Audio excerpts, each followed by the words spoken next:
A simple lighting technique I want to share is the idea of soft on face, hard on body. It can pretty much be used in any scenario to just add a bit of spice or ground a particular shot in reality by having a little bit of imperfection, a bit of hard light. Lots of stuff these days is just loads of soft light, which is great, and most of the time it does look great. But this is a chance for you to mix in a bit of hard and just literally just create that extra bit of interest if you need to. I'm going to show you some examples of this technique, and then I'm going to try two myself, sort of based off of what we've got, but also not. This is by no means a rule. It's just something that you might want to use from time to time in your own stuff. So SOFHOB is a way of lighting a subject using both soft and hard light. Now, why might we actually want this? Soft light just tends to look better on skin, because obviously just having sun beaming straight onto the face can be a little bit unpleasant.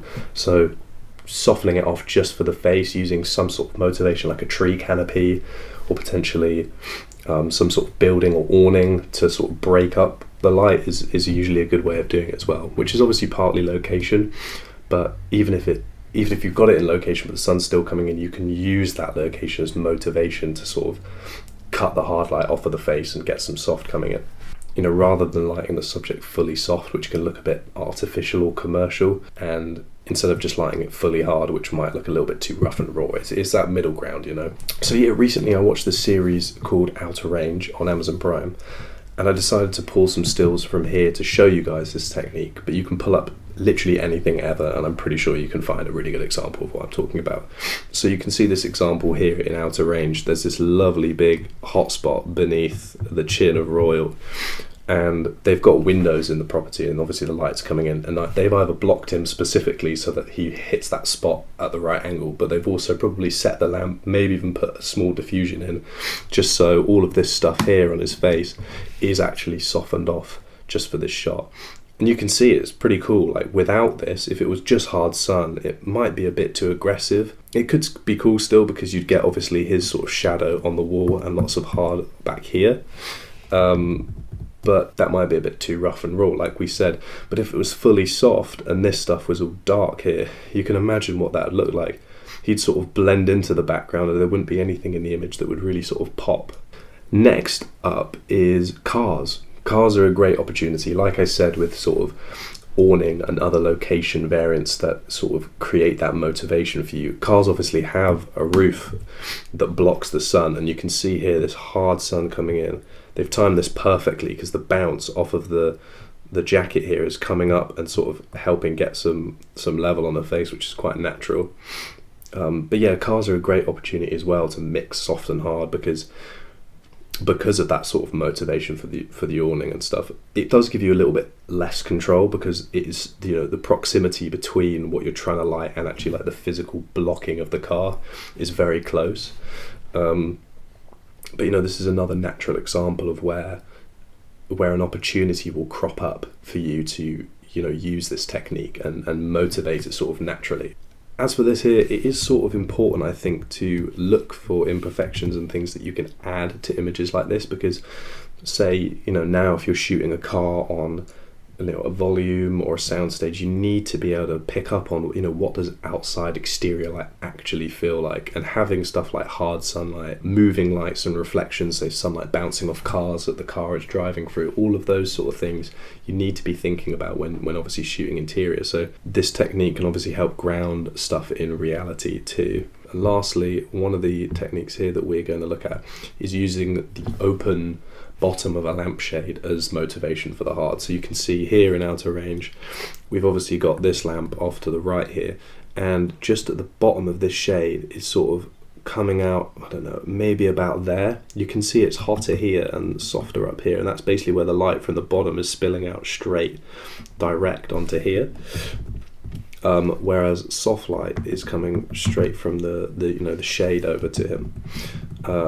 But yeah, we're going to be doing something like this ourselves, and using that open bottom end of the lamp as sort of motivation for our SOFHOB. What we're going to do now is we're going to jump in and we're going to try and light a shot using the SOFHOB method ourselves.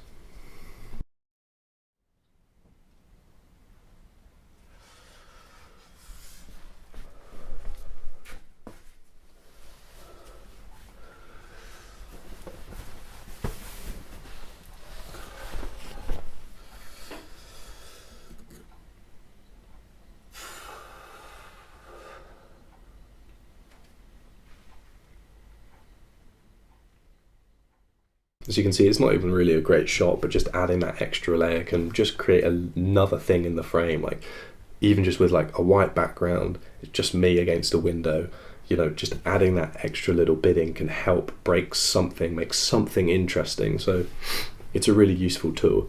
We're going to move on to the lamp shot in the other room now.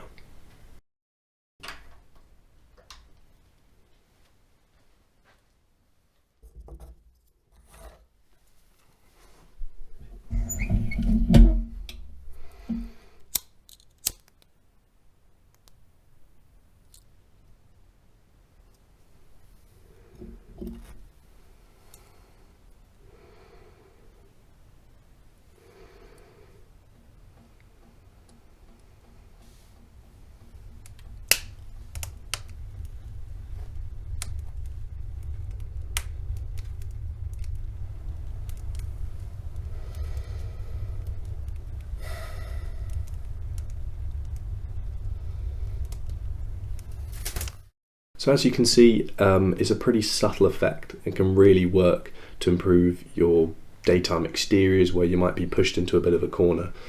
But honestly, you can use it almost anywhere that really calls for it. Like, say you just have a simple setup like this, for example, with a window. You could do it exactly here with me. You could hit me with a sort of harder light coming across here on the table to sort of, yeah, give that like morning light sort of feel, but then obviously set the lamp height so it's not on my face, or bring a diffusion in if you still want a bit of level from the lamp on me. But it should be worth noting that most of these decisions should be location based or definitely motivated. There's no way that you'd want to just do this coming out of nowhere. I think that sort of goes without saying though. I think I've seen it best used when it is really subtle, and not coming in at the sort of most perfect convenient angle. It's these sort of scenarios where you can pull this tool out of your pocket to just break up some light, still get something quite interesting.